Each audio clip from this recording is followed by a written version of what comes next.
famous, most popular, and most anthologized short story. A Rose for Emily invokes the terms Southern Gothic and Wilstes, two types of literature in which the general tone is one of gloom, terror, and understated violence. The story is Faulkner's best example of these forms because it contains unimaginably dark images, a decaying mansion, a curse, a murder, a mysterious servant, and necrophilia, an erotic or sexual attraction to corpses. Chapter 1. Emily Gerson is dead, and everyone in town of Jefferson, Mississippi attends the funeral, though the majority are there out of curiosity and obligation. Rather than actual mourning, it is explained that Miss Emily was born in the South during the Civil War and was raised by her father when he dies in 1893. Miss Emily inherits the family's Weeks Parish, Freight House, Cornell, Sartoris. The major at the time of Miss Gerson death tells him assembly that she no longer has to pay taxes in Jefferson because her father loaned money to the town. This is the least they can do to pay him back, but 30 years pass and the next generation of city officials don't share the same sympathy for Miss Emily, who earns no income. They send her a tax.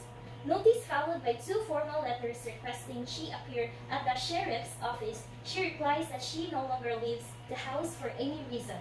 She enclosed the tax bill without comment. Consequently, the Board of Aldermen comes to Miss Emily's house in person. These men are the first people in 10 years beside a servant, a black man named Toby. To class gather, I have no taxes in Jefferson, and that they can look in the city records and then take it up. It's Colonel Sartoris, but has been dead for 10 years and a loss for what to do to my escorts. The elder man to the door, William Faulkner leaves clues for the reader at the one set of a rose. For Emily, the style of exposition mirrors the behind closed doors rumor mill of the Old South. Nobody comes right out and says what he or she thinks about someone, instead relying on carefully worded one does to get a point across. The alderman's visit to Miss Emily's house is a key to understanding her psyche close to the end of her life. 30 years after the death of her father, nothing in the house has changed. She dressed in black clothes of mourning, and a portrait of her father is prominently displayed. The room is dusty, the furniture is cracked. She thinks Colonel Sartoris is still alive and running the town stock. In the past, Miss Emily still adheres to the morals and values of the pre-Civil War, so she expects to be absolved of her debts because her father was of some importance on town. An icy demeanor exposes her conviction that she is still in the love daughter of a powerful man. Chapter 2. In section 2 of the story, it's kind of reminiscing about Miss Emily's past, Emily's father's death, and complaints about an uncle's name that came out from Miss Emily's house. In this chapter, it talks about Miss Emily's relationship to her father and her reaction to his death. The town reviews the father and daughter as an old-fashioned arrangement, in which it reflects Miss Emily's attitude. In their house, they have a portrait where she is dressed in white and stands behind it, which shows the physical and emotional distance between them. When her father dies, Miss Emily cannot face the reality of his death and her loneliness because she has no one to turn to. In the past, her father driven all the young men that tries to get close to her. Her clinging to his father caused her to become lonely. Because of the smell that their neighbors complain, some of them send complaints to the higher. But the older generation feels that it is improper to tell a lady that she stinks. So, they try another way on how to solve the problem, in which they decided just to spread lime, which neutralized the bad odor on her lawn and inside of the cellar door of their house. And as they do, they spot Miss Emily's silhouette in window watching their every move. Section 3. Emily was sick for a long time after that, but when she recovered, she sang a new woman. A man named Homer Baroon had come to town as a foreman for the work being done on the town sidewalks. He and Miss Emily began to go out together on Sunday afternoons. The townspeople looked down on her for a choosing date, a day laborer, and wished that some relatives would come to help look after her. She was over age 30 by this time, and eventually 2 cousins had come to stay with her. During that time, she saw the druggist about buying some poison. Legally, he needed to record a reason for her to purchase, but she refused to give him one. She just insisted that she wanted the strongest poison he sold, which he said was arsenic.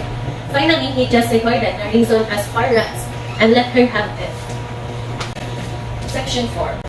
The town people never suspected that the poison is intended for Homer. Conclude that Miss Emily will luckily use it to kill herself. After Homer announced to the men that he is not the merry mankind. The town people think that he is and Miss Emily relation is a disgrace, and they try to stop it. When they can put an end to the relationship between the persuasive love, they write to Miss Emily relatives in Alabama, and 2 cousins came to stay with her.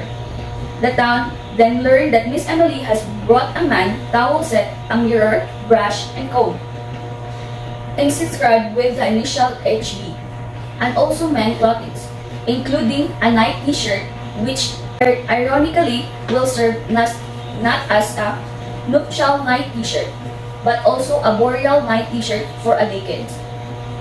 Homer disappeared after Miss Emily's cousin moved into his house, and everyone assumed that he has gone for prepare for Miss Emily joining him.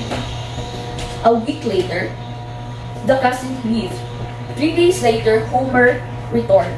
The town people never suspect the horror of what happened, believing that such an aristocratic woman as Miss Emily could never do any wrong. She concludes herself for 6 months, and when she next appears in public, she is fat and hair in pepper and salty iron gray, the same color of the strand of hair that will be found on the pillow next to Homer decayed crops. Years passed, and a new and more modern generation of people control the town. Miss Emily refused to pay a tax. She will ever allow postal number to be put in her house, a symbolic gesture on her part to resist what the town see as a progress. Though she passed from generation to generation, their inescapable improvised truncles and perverse, the terms of perverse, and double carries as double meaning for perverseness, both in refusing to pay tax and to permit postal number on her house and entitled sleeping with the cops. Sector 5. We return to the present and Miss Emily's funeral. Her black servant meets the mourners, who arrive at the house.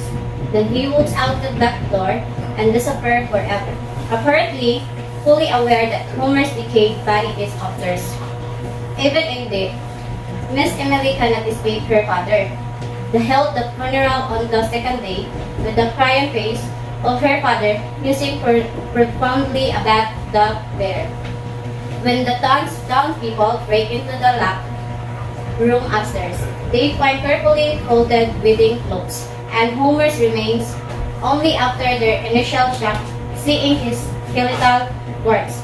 Do they notice an identification on the pillow next to him with a long strand of iron gray hair lying where a head on rested?